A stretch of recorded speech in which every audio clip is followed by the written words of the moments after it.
কাৰ মন নাযায় ন ধুনীয়াকৈ এখন ঘৰ সাজিবৰ কাৰণে। কিন্তু এয়া চাগে আমাৰ ভাগ্য, এইটো জন্মত আৰু চাগে নহ'বই কিজানি। কাৰণো মন নাযায় ন ধুনীয়াকৈ পাকঘৰ এখন সাজিবৰ কাৰণে, ঘৰ এখন থকা ঘৰ এখন সাজিবৰ কাৰণে। কিন্তু ক'ত জুইত খৰিত ৰান্ধি ৰান্ধি একদম অৱস্থা নোহোৱা হৈ গৈছে। কাৰ মন নাযায় ভিতৰতে চব হোৱা, বাচন ভিতৰতে মাজিব পাৰা, গেছত ৰান্ধিব পাৰা ধুনীয়াকৈ। সপোন মোৰ কিন্তু বহুত সপোন আছে ধুনীয়াকৈ এখন ঘৰ সাজিবৰ কাৰণে। কিন্তু এই জন্মত পাৰোঁনে নোৱাৰোঁ, বহুত চেষ্টা কৰি আছোঁ কৰিবৰ কাৰণে।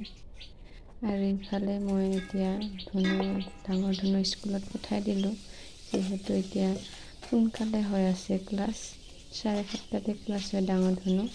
আৰু এতিয়া 6:30 যাবলগীয়া হয়, 6:30 বাছ আহে। আৰু এতিয়া সৰু ধুনুৰ কাৰণে ধুনীয়াকৈ ৰুটি বনাই আছোঁ। তাৰ কাৰণে তেল ৰুটি দুখন বনাই দিছোঁ, আৰু আমাৰ মালিকৰ মোৰ শুকান ৰুটি 3খন বনাইছোঁ, চাহৰ লগত খাম এতিয়া। ধুনীয়াকৈ এতিয়া টিফিন চিফিন বনাই ৰেডি কৰি দিছোঁ। তাৰপিছত আৰু মালিকে ক'লে মই ৰাতিপুৱা ৰুটি নাখাওঁ, পথাৰৰ পৰা আহি পাইছে এতিয়া, ভাতকে দি দিয়ে, 8টা বাজিলে। সৰু ধুনু আজিৰ পৰা আকৌ 8:30 পৰা ক্লাছ ৰেডি হৈছে। যোৱা মাহতো তাৰ আগততো মানে 7:30 হৈ আছিলে ক্লাছ। এতিয়া আৰু যোৱাকালিৰ পৰা চেঞ্জ কৰি দিছে, 8:30 পৰা হ'ব। সেইকাৰণে 8:10 বা 15 গ'লেও হৈ যায়। ধুনীয়াকৈ সৰু ধুনুক টিফিন কৰি দিলোঁ, টিফিনটো বান্ধি ধুনীয়াকৈ ৰেডি কৰি দিছোঁ। আৰু মই ইমান ভালকৈ নাজানো টিফিন বনাবৰ কাৰণে, বেলেগৰ নিচিনা সামান্য মই এনেই আলু ভাজিতে ধুনীয়াকৈ ভাত মিক্স কৰি ভাজি দিয়া নিচিনা কৰি দিওঁ টিফিনত। আৰু ৰুটি দিওঁ, শুকান ৰুটি, তেল ৰুটি দিওঁ, কোনোবা দিনা ঘি ৰুটি দিওঁ, কোনোবা দিনা আলু পৰঠা বনাই দিওঁ। এনেকুৱাই টিফিন দি খেদাই, ইমান নাজানো মই টিফিন বনাবৰ কাৰণে।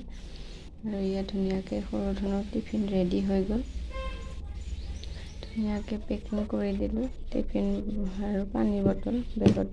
ৰুমটো আন্ধাৰ হৈ আছে, ৰাতিপুৱা মানে বৰষুণ নিচিনা হৈ আছে। আৰু ইয়াৰ মালিকে ক'লে ভাত খাম কোৱাৰ কাৰণে আৰু বেঙেনা ফ্ৰাই কৰি দিছোঁ, দালি এখন বনালোঁ। সোনকালে ইমান খৰিত ইমান জুইত বনাবও নোৱাৰি, এটাই চৌকা যিহেতু, ভাত ৰান্ধিব লাগে, ধুনুৰ টিফিন বনাব লাগে, সেইকাৰণে নহয়গৈ। দালি আৰু অকল মানে বেঙেনা ফ্ৰাই কৰি দিছোঁ। ধুনীয়াকৈ মালিকৰ কাঁহীখন সজাই দিলোঁ, ভাত খাম বুলি কোৱাৰ কাৰণে। ৰাতিপুৱাই বেঙেনা ফ্ৰাই কৰিলোঁ, ভোট জলকীয়া এটা দি দিছোঁ। ভোট জলকীয়া কিন্তু আমাৰ মালিকৰ বহুত ফেভৰেট, ভোট জলকীয়া বহুত খাই ভাল পায় আমাৰ মালিকে।